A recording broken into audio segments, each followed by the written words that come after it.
എല്ലാവർക്കും welcome back to Chinnu's cherry picks. Indian coffee ഹൗസിലെ മസാല ദോശ ഇഷ്ടമില്ലാത്തവർ ആരും കാണില്ല അല്ലേ. ഹെൽത്തി മാത്രമല്ല നല്ല ടേസ്റ്റിയുമാണ്, കാണാനും നല്ല ഭംഗിയാണ്. വളരെ പെട്ടെന്ന് നമുക്കിത് വീട്ടിലുണ്ടാക്കി എടുക്കാൻ പറ്റും. സെപ്പറേറ്റ് ആയിട്ട് വേവിക്കേണ്ട ഒന്നും ആവശ്യമില്ല. എന്നാൽ ഉരുളക്കിഴങ്ങിൽ വെള്ളം കെട്ടാതെ വളരെ എളുപ്പത്തിൽ നല്ല ടേസ്റ്റി ആയിട്ട് ഇതെങ്ങനെ ഉണ്ടാക്കുന്നതെന്നുള്ളത് കാണാം. അപ്പോൾ അതിനായിട്ട് നമ്മളിവിടെ 3 ഉരുളക്കിഴങ്ങ് എടുത്തിട്ടുണ്ട്, മീഡിയം സൈസിലുള്ളത്.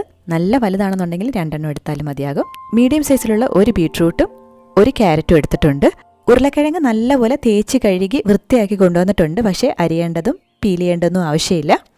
ബീട്രൂട്ടും ക്യാരറ്റും നമ്മളിതാ ഇതുപോലെ ക്യൂബ്സ് ആയിട്ട് അരിഞ്ഞെടുത്തിട്ടുണ്ട്. ബീട്രൂട്ട് ഒരുപാട് വലുതായിട്ട് ക്യൂബ്സ് ആക്കാതിരിക്കാൻ പ്രത്യേകം ശ്രദ്ധിക്കുക. ഇതുകൂടാതെ നമുക്ക് 2 മീഡിയം സൈസിലുള്ള സവാളയുള്ളിയും 1 ചെറിയ കഷ്ണം ഇഞ്ചിയും 3 ചെറിയ പച്ചമുളകും വേണം. സവാളയുള്ളി നമ്മൾ സ്ലൈസ് ചെയ്തെടുത്തിട്ടുണ്ട്. ഇഞ്ചി കുനുകുന അരിഞ്ഞെടുത്തിട്ടുണ്ട്. പച്ചമുളക് ജസ്റ്റ് ഒന്ന് സ്ലിറ്റ് ചെയ്തെടുത്തിട്ടുണ്ട്. ഇനി നമുക്ക് വെജിറ്റബിൾസ് ആദ്യം ഒന്ന് കുക്ക് ചെയ്തെടുക്കണം. അതിനായിട്ട് ഉരുളക്കിഴങ്ങ് മുഴുവനത്തെ തന്നെ നമുക്ക് കുക്കറിലേക്ക് വെച്ച് കൊടുക്കാം. ബീട്രൂട്ട് വെച്ച് നോക്കുമ്പോൾ ഉരുളക്കിഴങ്ങിന് അധികം വേവില്ല. ബീട്രൂട്ടിന് വേവ് കൂടുതലാണ്. അതുകൊണ്ടിട്ടാണ് നമ്മൾ ബീട്രൂട്ട് ചെറിയ ക്യൂബ്സായിട്ട് കട്ട് ചെയ്തെടുക്കുന്നതും ഉരുളക്കിഴങ്ങ് മുഴുവനത്തെ തൊലിയോടുകൂടി തന്നെ കുക്ക് ചെയ്യുന്നതും. അല്ലാന്നുണ്ടെങ്കിൽ ഉരുളക്കിഴങ്ങിൽ അങ്ങ് വെള്ളം കിട്ടിയിട്ട് ആ ഒരു വെള്ളം കിട്ടിയ സ്വാദ് നമ്മുടെ മസാലയ്ക്ക് വരാൻ സാധ്യതയുണ്ട്. അപ്പോൾ ഒരുപാടങ്ങ് വെള്ളം ഒഴിച്ചു കൊടുക്കേണ്ട ആവശ്യമില്ല. ഈ ഒരു ലെവലിൽ വേണം നമ്മൾ വെള്ളം ഒഴിച്ചു കൊടുക്കാനായിട്ട്. ഇനി നമുക്കിത് പ്രഷർ കുക്ക് ചെയ്തെടുക്കാം. നിങ്ങൾ ഈ സമയത്ത് കുറച്ച് ഉപ്പും കൂടി ചേർത്ത് കൊടുത്തോളൂ. ഞാനിപ്പോൾ ചേർത്ത് കൊടുക്കാൻ മറന്നുപോയിട്ടുണ്ട്. ഹൈ ഫ്ലെയിമിൽ 1 വിസിലിനും മീഡിയം ഫ്ലെയിമിൽ 3-4 വിസിലിന് വേണം നമ്മളിത് കുക്ക് ചെയ്തെടുക്കാനായിട്ട്. വലിയ ഉരുളക്കിഴങ്ങാണെന്നുണ്ടെങ്കിൽ മൊത്തം 5 വിസിൽ വരെയൊക്കെ നമുക്ക് വേണ്ടി വരും. ബീട്രൂട്ട് വലിയ ക്യൂബ്സായിട്ട് അരിയാതിരിക്കാൻ പ്രത്യേകം ശ്രദ്ധിക്കുക. ഇനി നമുക്ക് ഉരുളക്കിഴങ്ങ് ഇതിൽ നിന്നങ്ങ് എടുത്ത് മാറ്റാം. എന്നിട്ട് ഈ ക്യാരറ്റും ബീട്രൂട്ടും ഒന്ന് മാഷ് ചെയ്തെടുക്കണം. വെള്ളം നമുക്കിപ്പോൾ കളയേണ്ട ആവശ്യമില്ല, അത് മാറ്റി വെച്ചോളൂ.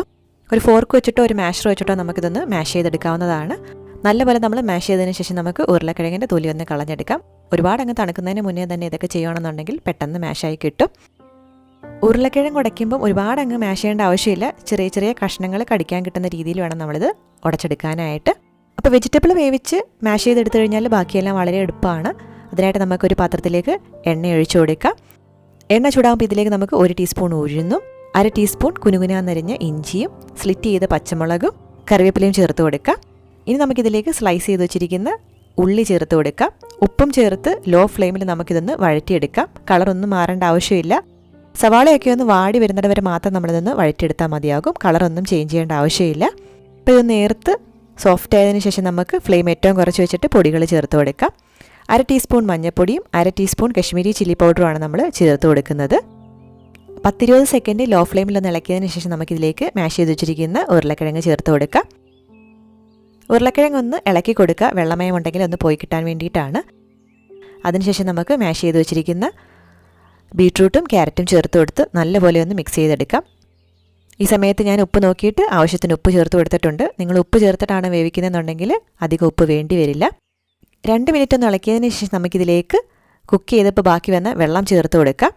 കാരണം നമുക്ക് ഒരുപാടങ്ങ് ഡ്രൈ ആയിട്ടുള്ള മസാലയല്ല വേണ്ടത്. ഇന്ത്യൻ കോഫി ഹൗസിലെ പോലെ നല്ല മയമുള്ള മസാലയാണ് നമ്മളിവിടെ തയ്യാറാക്കുന്നത്. അതുകൊണ്ട് തന്നെയാണ് നമ്മൾ കുറച്ച് വെള്ളം ചേർത്ത് കൊടുക്കുന്നത്. വെള്ളം ചേർത്ത് കൊടുത്ത് നല്ലപോലെ ഒന്ന് മിക്സ് ചെയ്തതിന് ശേഷം നമുക്കിത് ലോ ഫ്ലെയിമിൽ അടച്ചു വെച്ചൊരു 2 മിനിറ്റ് ഒന്ന് കുക്ക് ചെയ്തെടുക്കാം. ഇപ്പോൾ 2 മിനിറ്റ് ആയിട്ടുണ്ട്. നമുക്കിതൊന്ന് തുറന്ന് ജസ്റ്റ് ഒന്ന് മിക്സ് ചെയ്ത് കൊടുക്കാം. ഒരുപാടങ്ങ് വെള്ളം ഉണ്ടെങ്കിൽ ഫ്ലെയിം മീഡിയത്തിൽ വെച്ചിട്ടൊന്ന് വറ്റിച്ചെടുക്കുക. അപ്പോൾ ഈ ഒരു പരുവത്തിന് വേണം നമ്മുടെ മസാല ഇരിക്കാനായിട്ട്. ഇങ്ങനെ മയമുള്ള മസാലയാകുമ്പോൾ നമുക്ക് വേറെ ഇനി ചമ്മന്തി ഇല്ലെങ്കിൽ പോലും ഇത് കഴിക്കാൻ പറ്റും. പിന്നെ നമുക്ക് ദോശ ചൂടാം. ഞാൻ മാവിൻ്റെ റെസിപ്പി പണ്ടിട്ടിട്ടുണ്ട്. അതിൻ്റെ ലിങ്ക് ഞാൻ ഡിസ്ക്രിപ്ഷൻ ബോക്സിൽ കൊടുക്കാം.